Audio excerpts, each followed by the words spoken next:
Здравейте и за много години!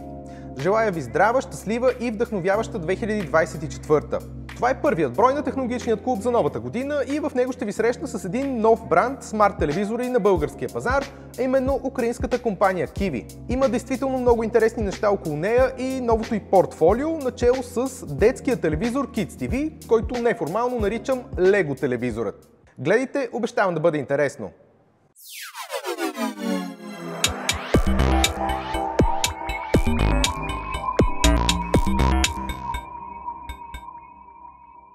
Преди разговора и темата на броя обаче, исках да поговорим за обявеното от Samsung вече официално събитие за 17 януари, което ще се проведе в Сан Хосе, Калифорния, и на което горещата новина е, че ще присъствам и аз на живо. Nixonbell ще бъде единствената българска технологична медия, която ще бъде на събитието за премиерата на Galaxy S24 в САЩ. Наистина много се радвам за това нещо, че мога вече да го обявя и пред вас. Надявам се да успея да ви направя съпричастни с случващото се в Сан Хосе на премиерата и да видите възможно най-отблизо смартфоните на Samsung, които се очакват там. А знаете, че това ще бъдат флагманите Galaxy S24, S24 Plus и S24 Ultra. И в трите вече знаем от официалните тизъри ще бъде заложен Galaxy AI или генеративен изкуствен интелект. Това е горещ термин, който ще използваме вероятно много често през 2024 година при всички производители в най-високия ценови сегмент. Какви възможности ще донесе този Galaxy AI, как ще подобри начина, по който използваме устройствата си, какво ще промени в ежедневието ни, предстои да разберем много скоро. Така че следете Nixonbell и всички социални канали, които познавате и които използвате. Обещавам да има интересно включване. А сега е време за темата на броя. Hi, hello. Nice to see Hello, you. sir. Nice to see you. Yeah, looking good. Yep. We have picture, we have voice, so everything is good. Yeah, great. So thank you very much for taking your time to do this interview. No You problem. know, I wanted to do it ever since IFA, where I met you and I saw your new TV sets there, especially the Kids TV. I really liked it. And I want to talk about it later. But Right. first, let's start off with the basics. How would you introduce the Kiwi brand to the audience who has never heard about it? Okay. We prefer to introduce our company and a brand as an international company specializing in development and production of smart TVs and only smart TVs. That's actually one of the main difference of our company aside from the others. And one of the, let's say, reason to believe for our partners and our customers that our product might be better, more unique, because we have much more focused approach on only one product category. So we don't have anything else, to disperse our resources, our focus, our attention, our blood, sweat, and tears, everything that we do for our products. And in general, if we're talking about, like numbers and presence, as of last week, we were present in almost 20 countries, mostly in the Eastern Europe, partially in the CIS region. But from this week, actually, we have some good news that finally you can find our products on Amazon for markets like Italy, France, Germany, and I think a bit later is going to be also Austria. So far, 20 plus countries, more than 1.5 million pieces sold, and still going for 7 years, and no stopping now. We have pretty ambitious plans as not only to the presence on the market, but also about new products that we're actually developing as we speak. And generally, we know Kiwi is a Ukrainian brand, but when we talk about TV brands, usually they are South Korean, Japanese, like Taiwan or China. I don't know. How come Europe, Ukraine? It's really not Well, typical. it's true that our brand originated in Ukraine, and most of our team so far are Ukrainians. But the plan at the very, very beginning was not about just, being a Ukrainian company, as it is, because we're constantly growing. We have plenty of people from other countries too. Right now, we have many offices in Europe right now. So it's pretty hard to say, if the brand or company is just in one, let's say, country right now. You can take an example of big Korean brands. So they can be, like Korean brand because it came from Korea. But right now, even like saying that it's a Korean company is pretty hard because, they have huge offices, R&Ds all over the world. So it's like multinational stuff, basically. But yeah, in general, you're right. But if we're talking about why us, why TVs, is that when we started back in the days, 2016, from 2016, I would say almost up to 2020, it was a period of dark ages for the TV industry in general. So most of the products were, aside from the like huge brands that were like for decades in the market, everything else was weird and bad in their own way. Strange designs, pretty bad operational systems, huge problems with stability, stuff like that. Even our company and our product in the past had some flaws in meaning of OS and the software, even though we always used like top of the shelf hardware because, optimizations takes a toll basically. But starting from 2020, things got better, especially basically Google hitting the market with their system that right now is, safe to assume that if you buy a TV based on Android TV or Google TV is actually a thing, because 4 years back it was not what It's you a bit could call. slow. It was a bit slow. Yeah, it's not what you could call like Google's, Android TV. It was someone's Android TV. It's basically what is called AOSP, open source project, Android open source project. So yeah, so we saw the potential.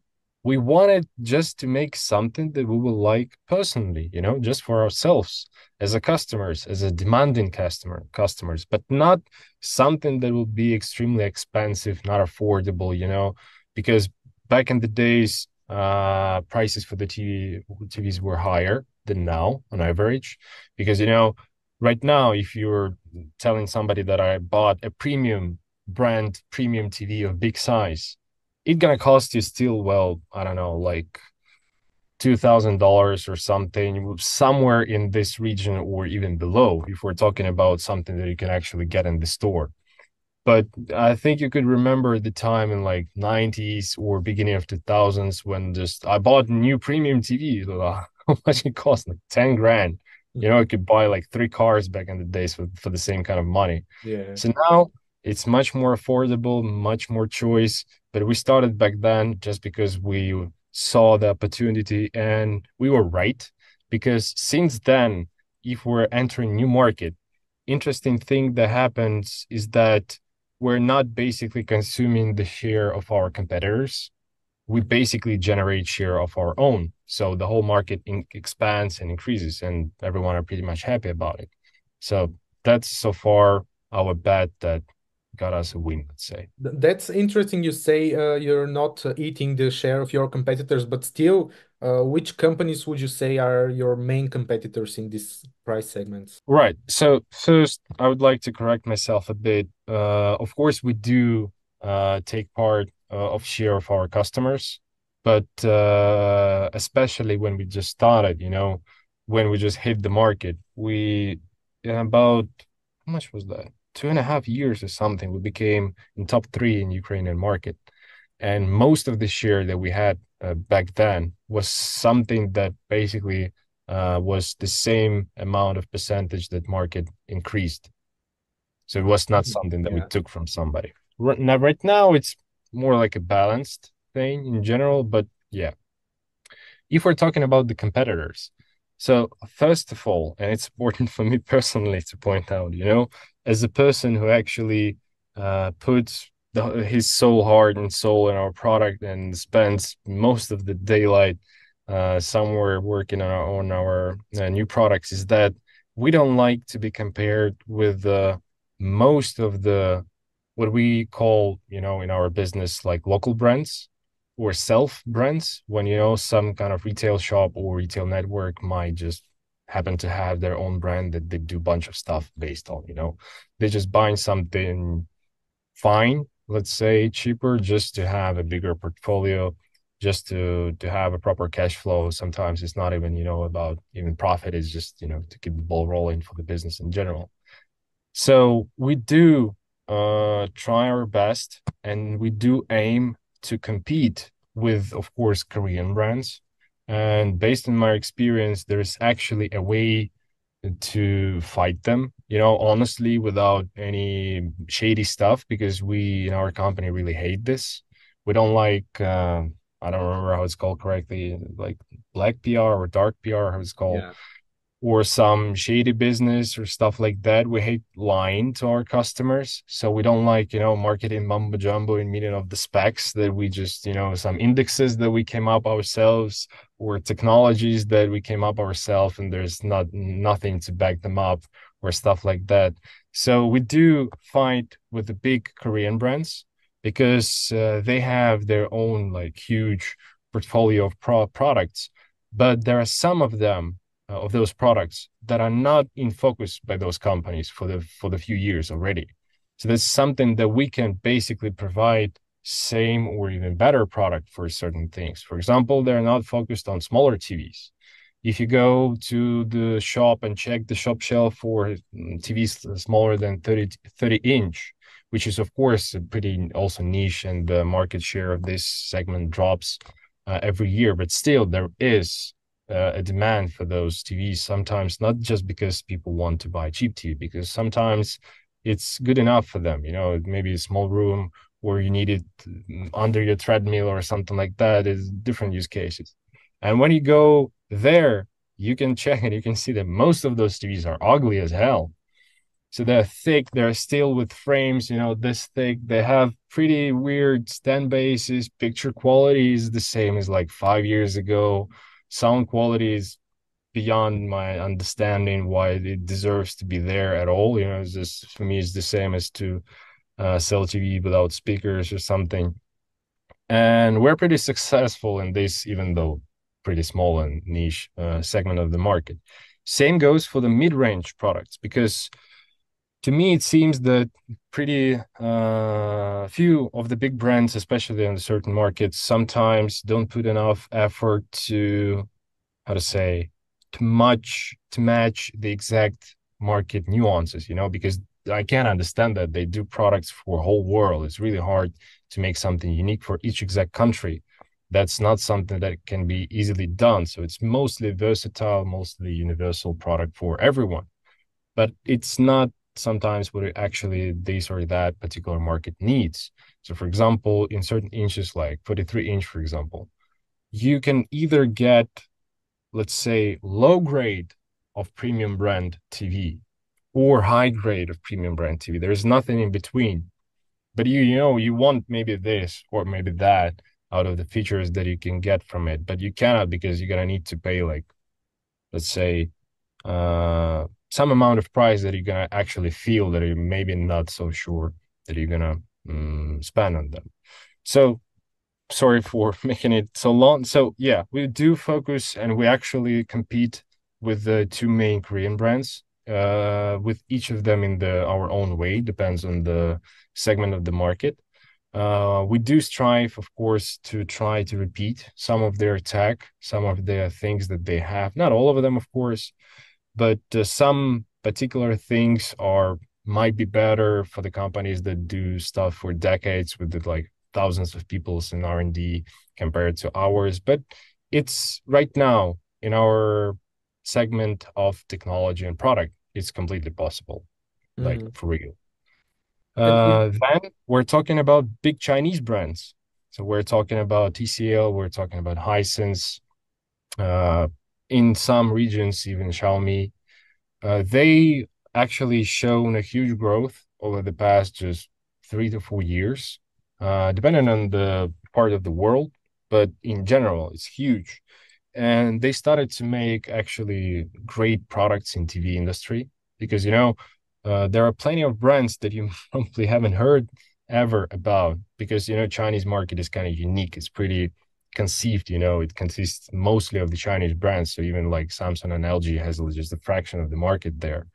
And for the Chinese markets, they have actually outstanding products, something that you right now you won't find in the shop still in here, but with one twist. It of course works on the proprietary local operational system, but it's not much of a use for European customer. But that experience actually is something of what allowed them to succeed in most of the world in other countries when they started to release new products. So that's our main competitors so far. We do respect all of them. We're actually like the competition, especially when it's, how to say, a real competition, not when somebody hires like 20 people to write negative feedbacks on our product somewhere, because, well, that's something that low-key guys usually do. But yeah, that's what we're targeted for. That's what we're trying to compete with, and that's what we're trying to make our product equal or better in most of the cases, actually, in the same price point. And is this strategy in for the long term, or you see Kiwi someday at one point in time go in the premium market, or this is just something to... So in general, that's one of our core strategies, right? So we cannot be worse than those guys in their mid-range segment. If we're talking about the premium, we actually had experience in the past. So, as I mentioned, during the dark ages, we've tried so many things. In 2019, we were the only product on the market, in certain points, even in the world, that had like Find Me in the remote, the Air Mouse in the remote, everything worked via the Bluetooth itself, no USB dongle, no stuff like that. We had a far field inside of the TV with a custom voice commands, not just, okay, Google or stuff like that. So you could say start Kiwi and it just pops up open. We had pretty cool design and all the bells and whistles. QLED was inside. Even in some models, it was like some sort of 2.1 sound, stuff like that. And back then, it was a bit early for us, We're a young brand, and not all the customers trust a young brand, especially in the TV industry, because TV product has pretty much unique target audience. It's not a teenager that can buy headphones of a new brand, for example, right? So I'm a tech enthusiast. I do like new stuff. I do like new tech. So, for example, my headphones are of the brand Nothing, the transparent thingy. So I do like this stuff. I don't care they new or not. I don't care whether the CEO was CEO OnePlus before or not. But I see the product. I like it. I like the idea. I just get it. But TV industry is a bit different. So there, most of the target audience, it declines actually over the years. So the target audience for the TVs becomes younger and younger in Europe. But in general, they do trust old brands more, even though if there are certain brands that actually won't not exist anymore. Yeah, I won't point exactly on what exactly I mean, but there are a few brands that not exist anymore as big companies like they were in the past, but they basically provide access to their brand that you can use for your own product.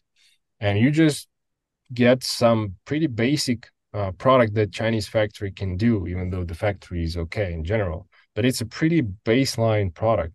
You stick a logo on it and customers trust it just because they remember that they have a VHS player in their home by the same brand that was made like 40 years back or something. So for us, it was a bit early to make a premium product. People were not ready to pay more for Kiwi. But it's going to change, and actually it's going to change next year, because right now we have much better brand awareness. We do feel and we do see, we did some research on that too, the customers are willing to pay more for our products. There is a certain level of trust right now, which is really, really nice. So we will release a couple of premium products next year, but I'd like to also add a bit more about, definition of premium, because I would say that in TV industry, as you know, the premium is divided into two sections. So one premium is the one that you can buy in the store, right? You just can go to the local retail store and just get it from the shelf. Other premium is something that you're gonna need to order. You're gonna need to wait for it. It's probably gonna be delivered, in a huge wooden box, stuff like that, and the price the difference gonna be Yeah, huge. no, Talking about the standard premium, the standard premium. yeah. Yeah. So if we're talking about the standard premium, that's gonna be one of our playgrounds for the next year. We do plan Great. to release just a couple of new products, just so far, let's say less than three, to make sure that those products gonna be nice. Cool. Not we can do more. It's not a problem, but we don't like, just buy something ready, stick a logo on it, and take it to the market. We do like doing custom stuff. We do like to improve things. So far, given that the premium segment is mostly bigger inches, and bigger inches require much more investments if we're talking about, custom stuff in the product. So just a couple of models for. Could you mention some price segment to be more specific about the premium? Uh, I'm not sure exactly because mostly when I do research like this or that market, or the information that I get from our commercial team, it goes usually in the local currency too. And especially, if we're talking about the Eastern Europe, the markets are pretty much different in their prices, even between each other, even though you could think that, well, it's European Union, there's no like taxes inside, everything should be kind of the same. But no, because first of all, some countries have different VAT, which is something that actually impacts on the price hugely. Some companies prefer get their products from overseas rather than assemble that in Europe. That's hence the higher price tag. But if we're talking about the premium, we're still talking in the range below $1,000. Okay. Below. So it's affordable premium. Let's call it Yeah. like that. Maybe just a few words about the Bulgarian market. When your first products, when did they arrive here, and how is it going so far for you? We started our expansion to the Eastern Europe back in 2021, late 2021. But let's say for us in our own system, official start of our sales in Bulgaria can be marked as July of 2022. Our goal, same as for pretty much any other market, is to be everywhere, same as any other big brands. You need to be sure you can find our product everywhere. So right now we do work with the Technopolis, we work with the Technomarket, A1, Ozone, Ardis, I don't know whether I pronounce it correctly, and Vivacom.